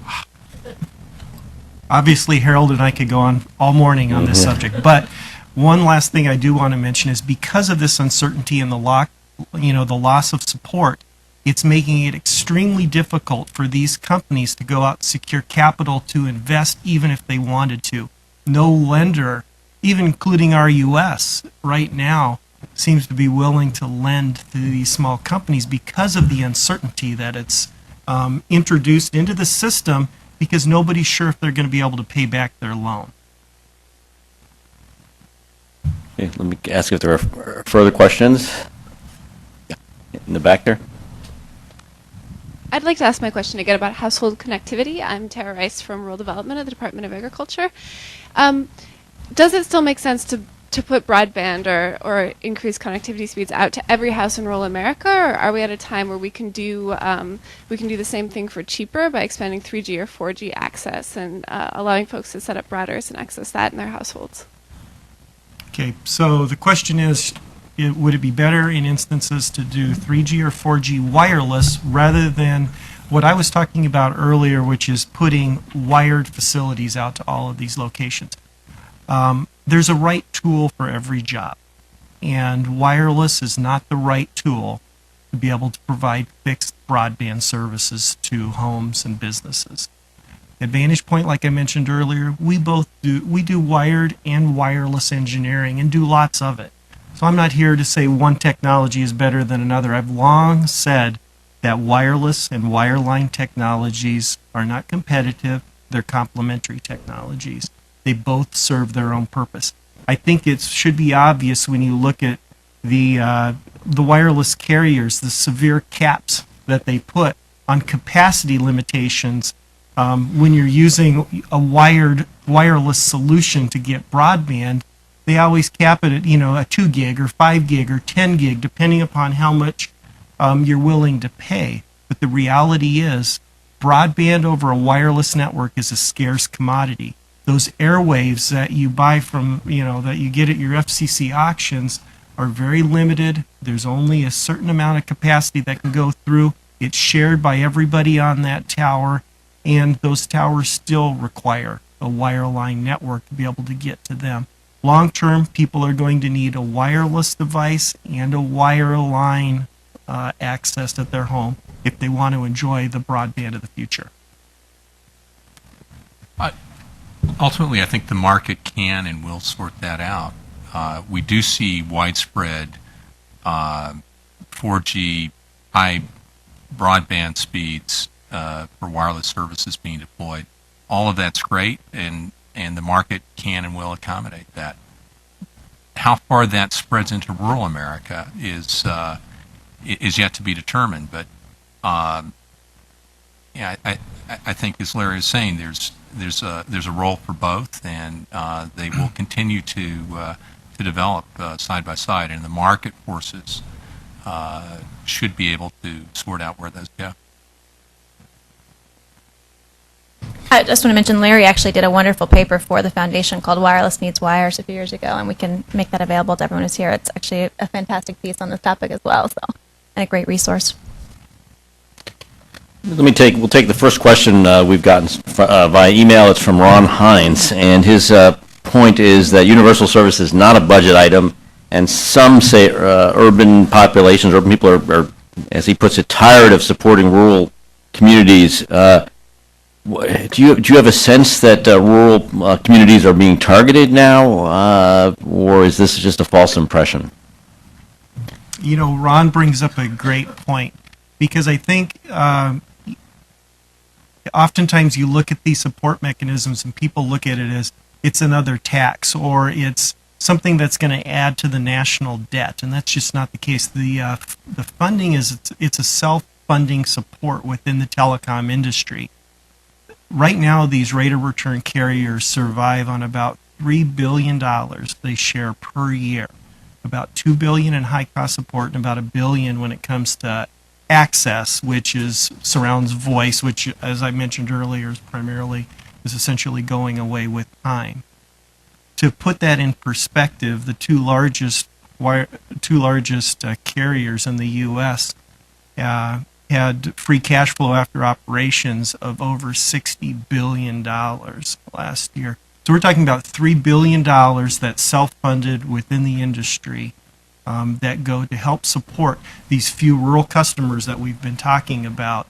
And luckily we've got lots and lots of urban customers that can pay a couple pennies more for all of these rural guys that need support.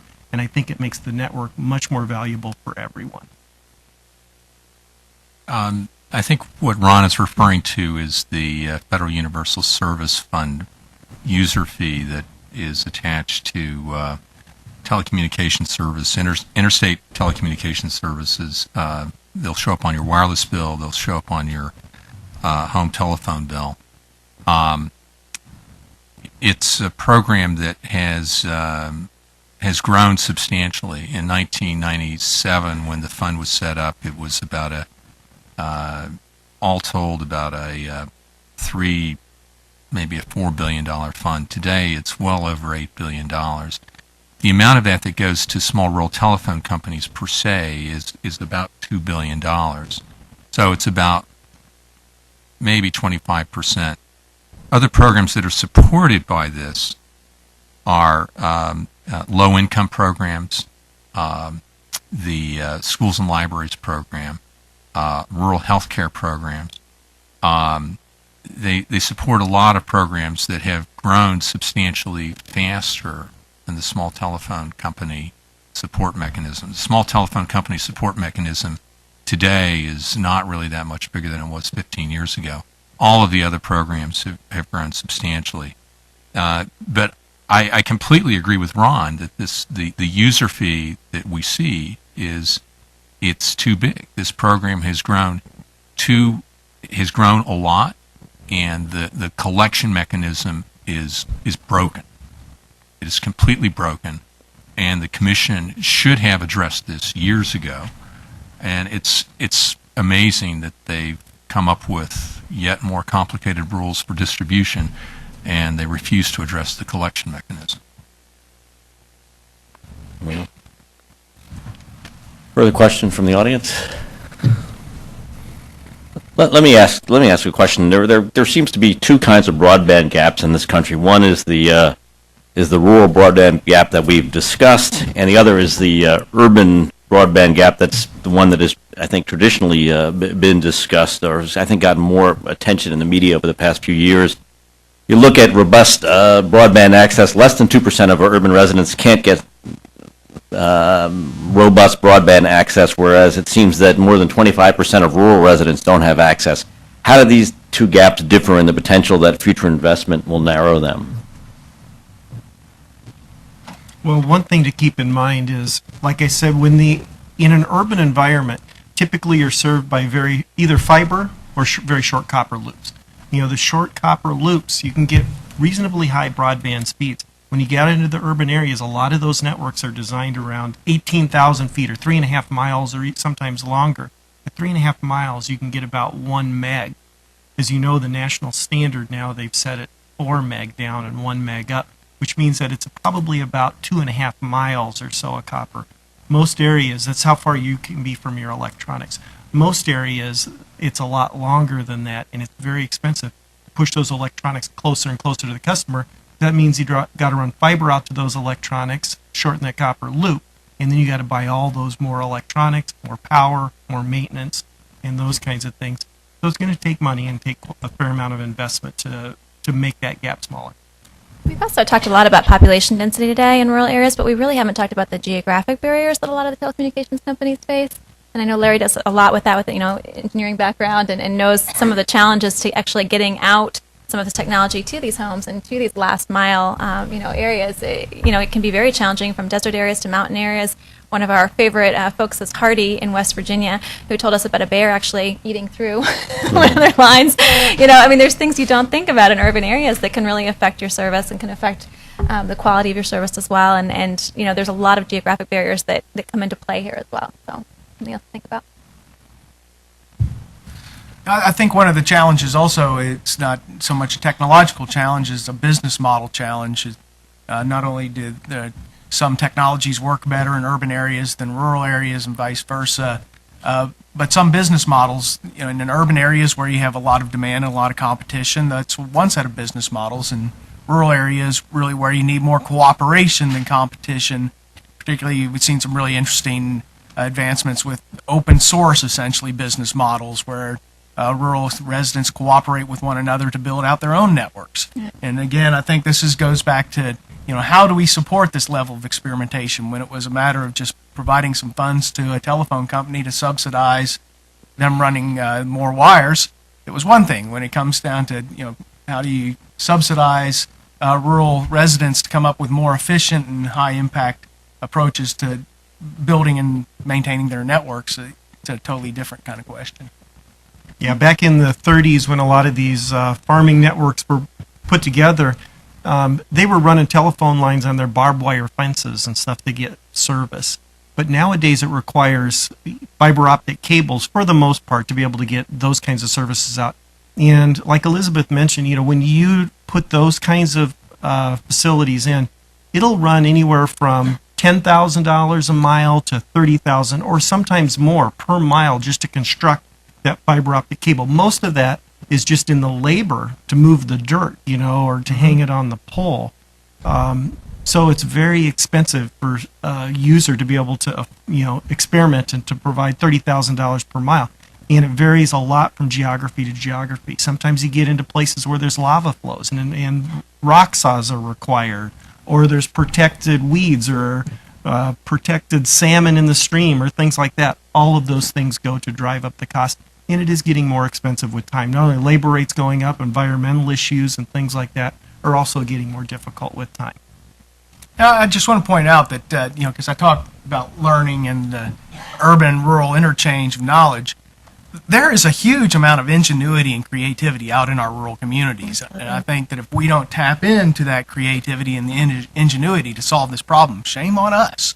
If we're just trying to push solutions down from D.C. or from Atlanta or anywhere else, ain't going to work. They really have to engage those rural leaders and rural residents in coming up with better solutions. Let me ask a question about how fast future broadband is going to be and what this implies for the urban-rural gap. You look back a decade ago, the assessments of broadband's impact looked at the comparison of speeds available from dial-up and the first forms of faster service. Now we see a majority of Americans, at least obviously in urban communities, have access to a service that is 5 times the capacity of what was viewed as fast a decade ago. The urban-rural gap obviously gets set to some degree by what typical urban users have access to. If they continue to get more capacity, the gap will grow. What can we expect will happen in the definition of what typical service is going to look like on the urban side going forward, say a decade from now? Well, if you look at what's been going on, even in the dial-up days, it's been the increase has been linear on a logarithmic scale. Lately, broadband has been increasing between 20 to 30% per year. The last statistic I saw was 26%. At that rate, broadband speeds double every 3 to 4 years. So if you start in most urban areas, like I said, in my small community of 15,000, my basic offering is 25 meg today.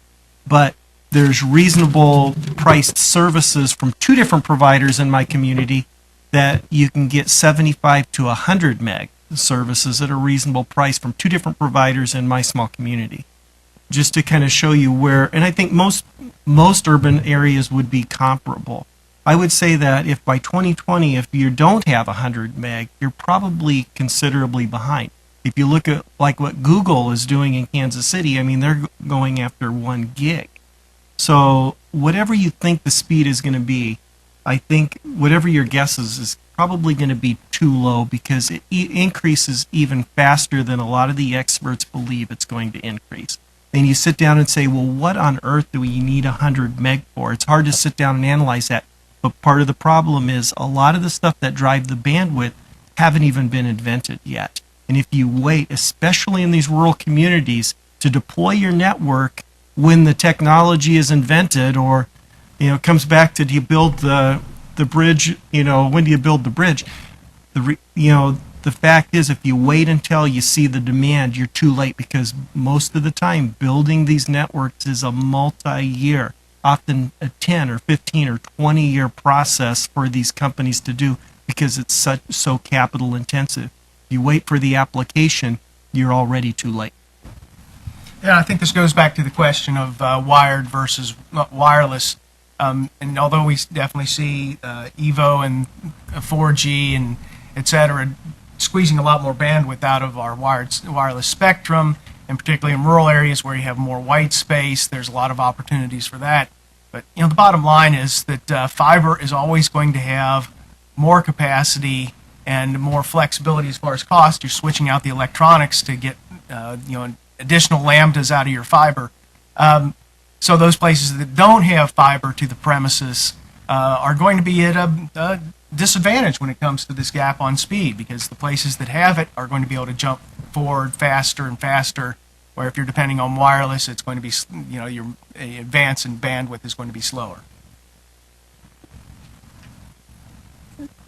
Yeah, let me ask a question that I think is hovering over the discussion to some degree. I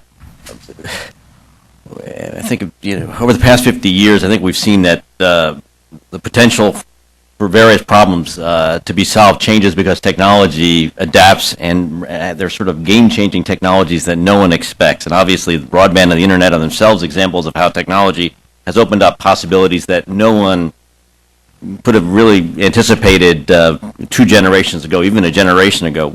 What do you think the real potential is for new technologies to help make up the urban-rural gap, game-changing technologies, and how might that affect things, and how might that affect things both at the rural level and also at the top end? And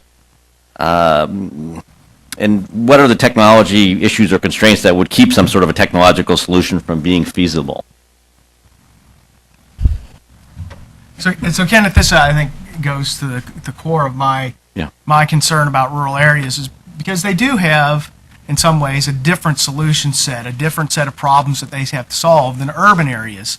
And part of the challenge is that if you don't have the toys to play with, you can't really figure out what to do with them. And that's, I think, part of what we see in urban versus rural on the application side. Are there game-changing technologies that could come out of rural areas? You bet, and we've seen a lot of that. A huge amount of innovation has come out of rural areas in the past.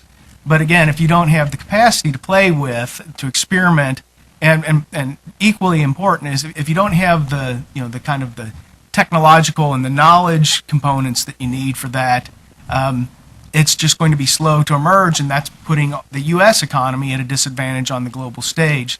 So again, I think the urban metro interchange of knowledge and really creating these rural laboratories and learning environments incredibly important.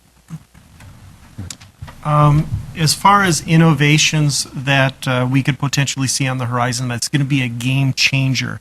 One thing you got to realize, we're not going to violate any laws of physics in the process. Where when it comes to wireless, for example, you've got rules like Shannon's law that dictates how much information can flow through any information channel. Right now, 4G technologies are getting very, very close to Shannon's law, and how much they can get through given this, certain amount of spectrum and a certain amount of power, both of which are dictated by the FCC. The only way you're going to solve that problem is more spectrum or more towers. Now, from a landline perspective, there's still a lot of innovation going on when it comes to how much capacity can that fiber really transmit. But the reality is you still need the fiber in the ground. Most of these small telephone companies, 65% or more of their total company investment is that cable that goes from the central office out to the customer. That's where most of the investment is. And to put that cable in the ground, most of the cost is the labor just to get that cable in the ground. So I don't see a lot of technologies that's going to reduce the cost of deploying that fiber or that landline infrastructure, because it's so heavily dictated by the labor associated with just getting it in. And the cable itself, as a mature technology, it's probably not going to be decreasing in cost. We still may see some changes in cost on those electronics, and certainly a lot of advances in the capabilities of those electronics that get hung on the side of the house or in the central office. And they're going to get changed out every 5 or 10 years anyway, just because of those advances. But the reality is, they're a small portion of the overall cost of deploying the network. I think it's hard to look out in technological terms more than a few years. I think the current situation was difficult to anticipate 10 years ago. If you go back 20 years ago, the commercial internet was just getting off the ground. Technology is obviously changing very rapidly. If you look at the broad sweep of American economic history, there's some technologies that have been ubiquitously adopted in rural America, and I think in particular, say, the automobile and the truck, and other technologies that became very focused on specific locations such as rail and air transportation, which could easily bypass large parts of rural America. It's hard to know how telecommunications networks will develop over time, and looking very long term, whether they're satellite solutions or wireless solutions that will obviate the need for a lot of fiber-based solutions. It's hard to see those, but you never know. They may be out there, but certainly not in the foreseeable future.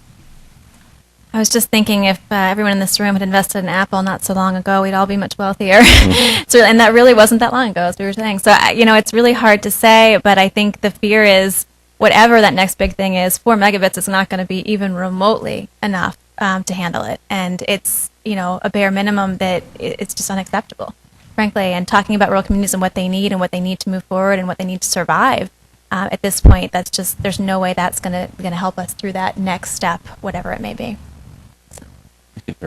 Hans.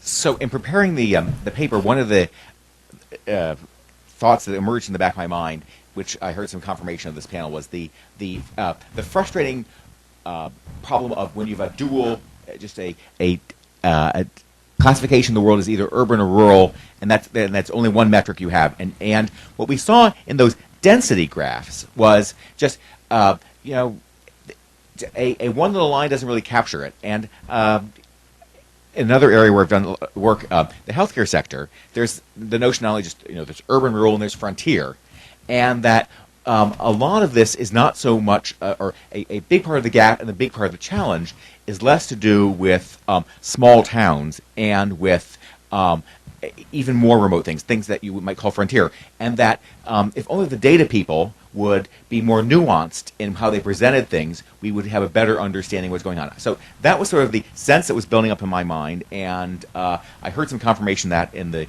discussion of the panel, and maybe you could tell me that I'm right, and then I can sit down. I would agree. A lot of the costs are being driven by the fact that when you get a cluster of homes, you know, it might be a town rather than the 2,500 population you mentioned, Hans. If it was 700 people or 800 people, you can construct those with a different economy of scale, and oftentimes than what you can with the people outside the town.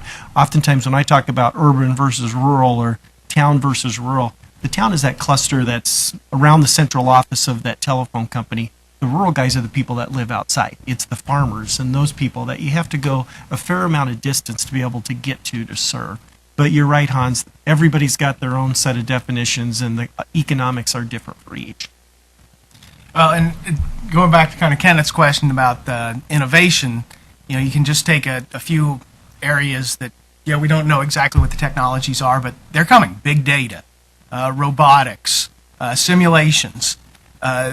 Rural areas, you might say, well, where do they fit in these equations? Well, if you look at particularly resource utilization, there's huge seas of data that are going to be generated out of rural areas in agriculture and healthcare and service sectors, environmental monitoring.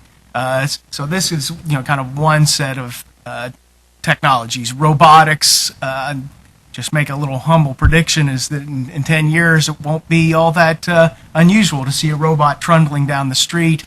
And increasingly, you know, Hans was talking about tractors. You know, they're essentially robots. And you see this in extractive industry as increasing use of autonomous and semi-autonomous machines. And the point I'm making here is that if you are pulling all this data out of rural areas, and you've got semi-autonomous or autonomous devices that are operating out there, does that count as density? You know, you need to pull this data out, you need to send it back, but there might not actually be any people there. And I think that's going to require some rethinking about how we do this too. Now, Hans, you're exactly right. The one way of looking at the differences, you can look at it in an urban area, and there's ubiquitous availability of 100 meg, maybe in a few years, 1 gig data. But in concentrated towns in rural America, where there might be a hospital, where there might be a large educational institution, you actually may have 100 meg gig data available there. But in the surrounding community, if you draw a 10 or 20 mile radius around that hospital, there may be little or no high-speed broadband available, and that's kind of the challenge. Does that system work, or are there problems with that? Okay, let me ask one last question, which is this: if there was one thing you could change, if you were appointed, say, emperor for a day, and could address this issue from a policy perspective, what would each of you do if there was one policy you could change? I'm totally leaving it to these guys on the policy side.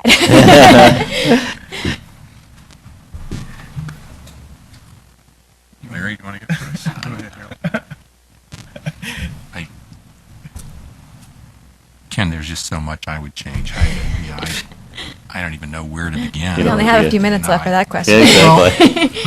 You know, from a high level, I think I kind of said it when I gave my opening remarks, is that we need to migrate from these small carriers from a voice-centric support world to a broadband-centric support world, because I think we've all agreed that that's the communication medium of the future. And the fact is, it needs to be, at some form, comparable to what it's been in the past. If we want to see the same success getting broadband out to everybody that we saw getting voice out to everybody, and assuming the cost to do either is fairly comparable, because like I said, a lot of it is the cost of getting the wire out there, regardless if that is a copper wire or a fiber wire, the cost is about the same. So we need a support mechanism that's comparable to what we've had in the past. So migrating to broadband with a mechanism, a support mechanism that's comparable to historical levels. If I had my magic wand and could wave it, I think what I would wish for is a public-private partnership, driven particularly by technology companies, from Google and Apple and Amazon on down to the small local technology companies. Worked with a lot of these companies in Atlanta that have just incredible technology solutions that are not being used in rural areas. And I think that could benefit the folks in rural areas because they'd be improving their productivity and their competitive advantage with the technology, and B, of course, would be benefiting the technology companies by creating more of a market. And I think the three legs of that stool are the technology and telecommunications companies, the rural leaders, because again, I think it's as much of an issue of learning from and with them as it is kind of teaching them what they need to know. And I think the third leg of it is higher education, and particularly the universities with a tradition of outreach, that they have to have a better mechanism for getting out there and engaging. They provide the unbiased and trusted information. They're not there to really sell anything. And I think if we had the three legs of those stools in a public-private partnership, that would be transformative. And, I don't want to get into whole changing policy or directing policy, but I would just like for, everyone in Washington to understand that folks in rural America do need these applications and do need this technology, that it's not just a luxury, that it is an essential service, as we talked about in the beginning and as Hans reiterated in the paper. And I think that's really the crucial point, that these folks need it as much as anyone, if not more, that it's something that has to happen, that it needs to change. I just really appreciate having all these wonderful industry experts here today to reiterate that point and bring it home a little bit more. I'm going to throw out one last question, because we're getting a number of questions that are coming in off of Twitter, and this is undoubtedly a controversial one, but I think we have to throw it out since there are a couple that have been asked from various parts of the country, which is how much did money in the 2009 Recovery and Reinvestment Act make a difference in rural broadband?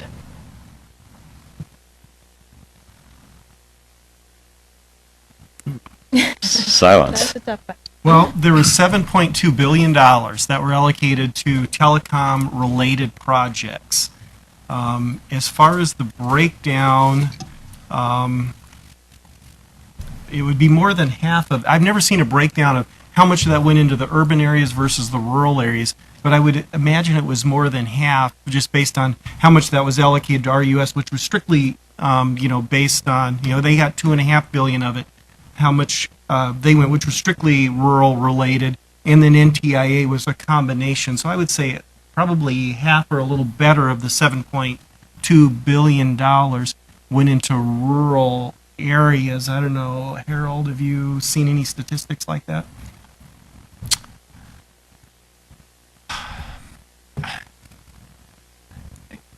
Look, the premise of the stimulus was that you could have a one-time infusion of capital investment. It wasn't a recurring program. It was a one-time infusion. All right, maybe some of that could have worked. But then there was an extraordinarily complicated application process. Extraordinarily complicated, and then all kinds of rules about how you had to do it. There were some winners. There were some companies who felt not very happy with the process. And at the end, some companies actually turned the money back because by the time they got the money, they just couldn't ever see how they could ever make it work or repay it. It's been an extraordinary challenge to be an operator in rural America, whether you're a small company, a mid-sized company, a large company. It's a very challenging environment. And again, this is what I, again, describe as unintended consequences of good intentions. There was a very good set of intentions with the stimulus program. What have we actually gotten out of it? I'm not sure. Probably somewhere in some instances there's been some some good things that have come out of it. But there are a lot of counterexamples, unfortunately. Yeah, just as a matter of perspective, if, let's say, there was $3 billion that went into the rural communities, remember I said earlier that the support of these rural communities on an annual basis is around $3 billion. So I don't want to give anybody the impression that because some of this money had gone into the rural areas that the job of building broadband is substantially farther along because of it, because it really isn't. It wasn't substantial enough to make a big difference, even in the near term. So the ARA to me is the classic example of the leaky bucket. And was there a lot of leaking between DC and rural areas? Yes, yeah, there was a lot of leaking. But again, I think the key issue that we need to think about is not what do you have, that's very important, but what do you do with it? And so in some areas, they took the leaky bucket and they dumped it on the fire and they kind of put out the fire. That was very important, and particularly where you have telecommunications companies benefiting from that. Great short-term economic impact. But in other areas, they've taken that leaky bucket and they've used it to get through a drought, to irrigate their crops, literally and figuratively.